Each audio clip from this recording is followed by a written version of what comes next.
What up, Marsh Pod? We're back. Did you miss me? I bet you did. Back on a Friday. Woo! It's the off season, so it means we're getting weird in the podcast content. No, I'm not doing a Rick Blaze and telling you about every single team in the league. No, I'm not talking to you about every single recruit. We're starting off a little sequence of events of some very weirdish content. Today's posting, we're talking about 3 outlandish predictions for the offseason. There's no reporting on this. I don't believe any of these things are actually going to happen. But I believe each of them should happen, and they're relatively outlandish, potentially. Maybe not so much after the news yesterday about Amir Hyman departing and Best Coast Ballers now needing a new team or a head coach after Coach Murray departs, but I believe in it. These are 3 picks. But before I get to that, little podcast-related news, not certainly as groundbreaking as Sir Rick's, but we're opening up the Marsh mailbag. So posted within this thread, there will be a link to a little Google form. Drop in your questions, your thoughts, and we're going to answer them or debate them on podcasts to come. So put them in there. If you want to drop them in the thread itself, that's fine. Otherwise, though, put them through that thread. We'll take a look at it, and we'll make sure that we're answering them. Depending on the flow, we might get more than one mailbag response, Marsh mailbag response post. Otherwise, maybe we do one if only one of you losers comes up with questions. Kidding aside, all right, let's jump into it. 3 outlandish predictions for the offseason. Number 1, Benari James is going to Queen City Kings. Again, I'm not reporting. I don't know this, but I think it makes sense. Benari James is from North Carolina area. He's from the Carolinas. You've got a new coach in Queen City with Coach Skinny. He needs a star. And what better way to start building a brand than with a star?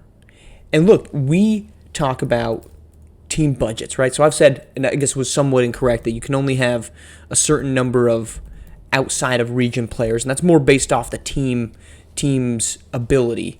Queen City Kings has a decent team budget, 4 stars rated. It's not great, but it's enough that you want to try to get as much local talent as possible. Bring in Benari James. You don't need to spend a lot of money to get Benari James to the places that you got to get to, right? Because obviously these teams are responsible for getting the players, the equipment, and to the locations of these games. Queen City Kings, it's a match made in heaven. You've got a completely bare-bones roster. 4 guys are coming back. You need a go-to guy. You need a guard. Hey, Benari James just might be the best scoring guard in the league. If you're Skinny Washington, you don't have to now try to bring in guys that you might have been trying to recruit from your previous team. Not saying you can't. You certainly could. But Benari James is as good of a tentpole piece as you can get for next season. Outlandish prediction number 2, and this is the one that I kind of feel like maybe it's not outlandish now after the dual coaching news from yesterday. I'm going to go with Belardi leaves LATAM. Why? Because I've said this before. Latin America has a very bad budget. It's a low budget, and there's not a lot of talent in the Latin America region. There's not no talent, but it's just not bursting with talent like you see in the Americas. So I could see with one of these openings in Best Coast Ballers or Gulf Coast Lockdown, Belardi slides in.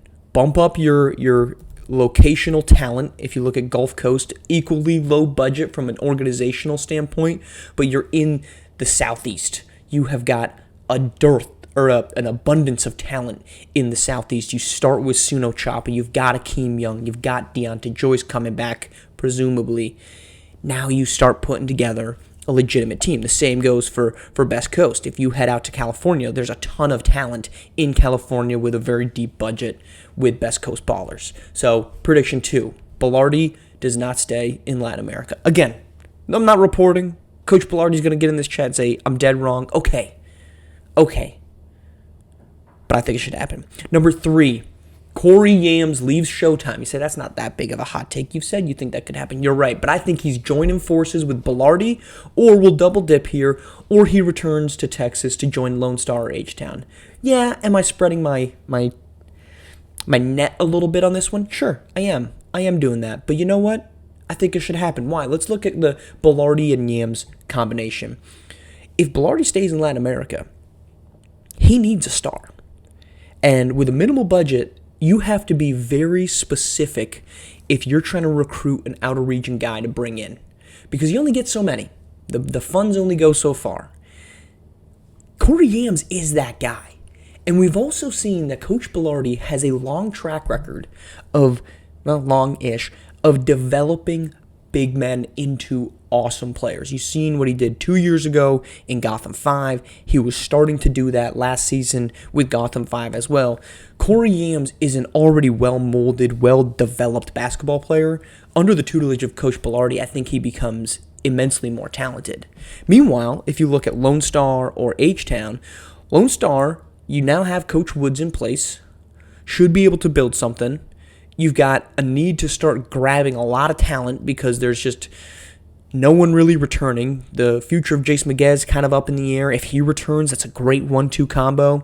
Otherwise, only two guys coming back. That'd be Mason Green and Mork Thomas, and Mork Thomas should just not come back at all. Meanwhile, H-Town Hoopers, they've got to do some rebuilding, but you've got Cam Jones, you've got Vincent Magic, both coming back. Those guys are good scorers. They can get things done on the perimeter. Tyrell Thompson's kind of not a poor man's, but a middle-class man's Corey Yams. Corey Yams could step in and immediately be a difference maker for that team. So I think it makes sense for Yams to not only leave Showtime, where he can try to get a little bit more of a runway because Coach Joyner hasn't shown the ability to consistently put him in situations to succeed. But I think teaming up with Belardi or going to one of the two Texas teams allows him to do that. Again, these are outlandish predictions. I don't really expect them to come true, but I think they make sense if they do. So, Benari James to Queen City Kings. Belardi leaves Latin America. Corey Yams joins Belardi somewhere, or he goes to one of the Texas teams. Don't tell me I told you so when it happens, and I don't want to hear it when it doesn't. All right, Marsh mailbag again. That's up in the link, in the thread. Make sure you're joining that, clicking in. Submit your questions. We'll get going probably next Friday, so a week from now we'll start answering those because we got something else planned for Monday. Have a great Labor Day weekend, and we'll talk to you on the day of no work.